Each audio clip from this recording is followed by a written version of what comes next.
The Land Rover Defender has been around for a long time. In fact, the last Defender can trace its lineage all the way back to the very original Land Rover. Now though, there's a new Defender in town. It gets a whole new architecture, fresh styling, modern technology, lots of off-road goodies, and the best part is right here in India. Let's take a look around.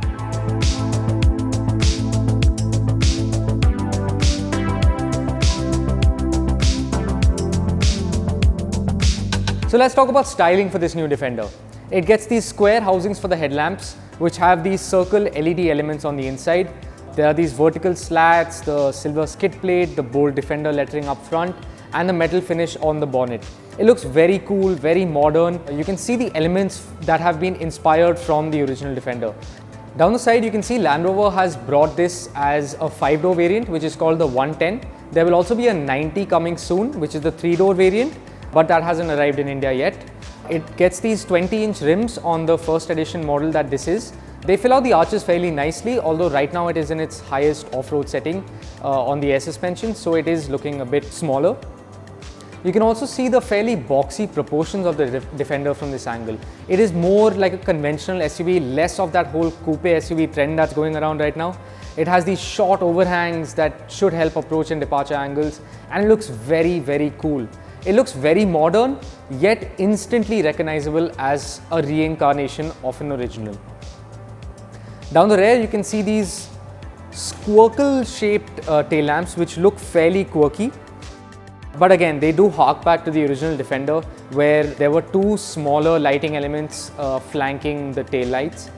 You can also see the extended bodywork on the left of the tail lamp, which again harks back to the original that had that very distinctive body shape.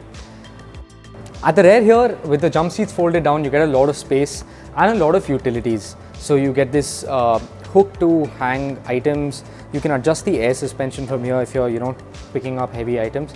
You can also get out the tow bar from here, not that it's very relevant in India. You also have a 12-volt socket here, as well as air conditioning for the rear passengers. Now the rear passengers get these two jump seats that you can pull up with a hook. And with these up, okay, luggage space isn't that great, but you can still carry a day's worth of items. So the rear door is actually very cool. You can leave it at any point and it holds. So it's hydraulically operated. And so it doesn't close on you if you're, on a slope, on a hill or something. It doesn't close on you. It also has soft close standard on all variants for the rear door. If you thought the outside of the new Defender was different from the original, the inside is a whole different planet. Yes, it is stripped out, but you get a whole lot of technology. In fact, the Land Rover Defender is the first one to debut this new PV Pro infotainment system. They've designed it so that you have to dive into menus a lot lesser, so all your important stuff is right here, including your 4x4 modes, your weight sensing, but we'll get to that later.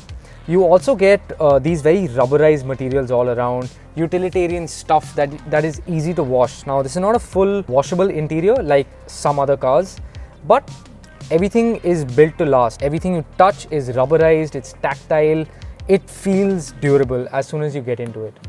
So Land Rover's new PV Pro infotainment system has been redesigned from the ground up, so you have to dive into menus a lot lesser.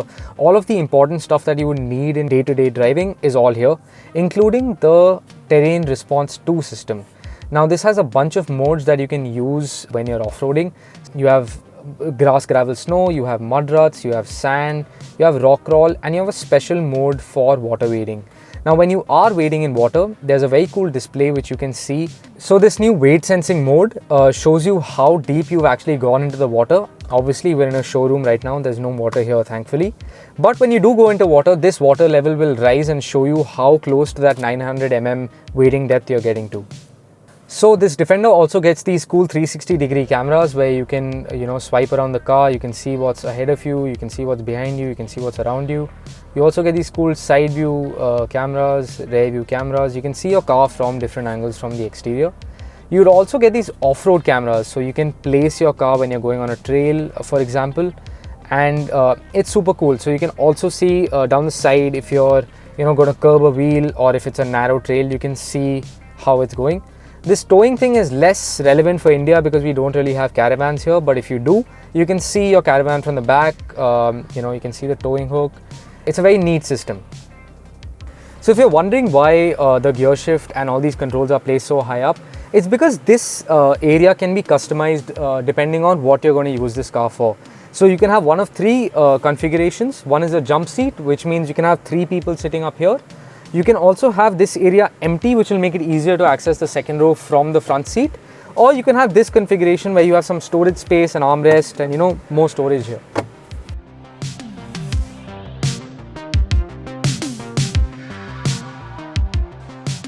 At the rear here, you have a lot of knee-room. You also have a lot of headroom. The panoramic sunroof, really brightens things up.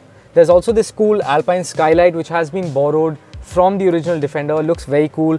You can also see these exposed rivets on the doors, which make the cabin feel rugged. For the rear passengers also, there's a lot of USB ports. There's one over here.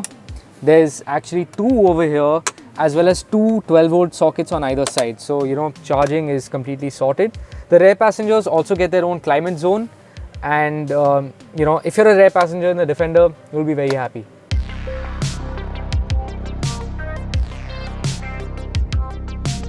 In terms of powertrains, there's only this one 2-liter turbo petrol Ingenium engine. It makes 296 bhp, 400 Nm of torque, and it's linked up to an 8-speed automatic transmission. This transfers power to all 4 wheels. Now the Defender is underpinned by the D7X architecture. The X stands for Extreme, and it's all new for the Defender. It's the stiffest platform they've made, and it's a monocoque construction as opposed to the body-on-frame construction of the previous Defender. This should definitely help the Defender's on-road manners as well as off-road capabilities. Now let's talk pricing. Land Rover has recently revised the pricing for the Defender. These stand at 73.98 lakhs for the 3-door 90 variant and 79.94 lakhs for the 5-door 110 variant. Now, these are expensive SUVs, but you do get a lot of kit for your money. You get a cutting-edge infotainment system, a bunch of off-road goodies, and just look at it, man. It just looks so damn good. Now, there's no hiding the fact that the Defender goes right up against the Jeep Wrangler. 2 off-road icons reimagined for the 21st century. As to how they both fare against each other on-road and off-road, stay tuned.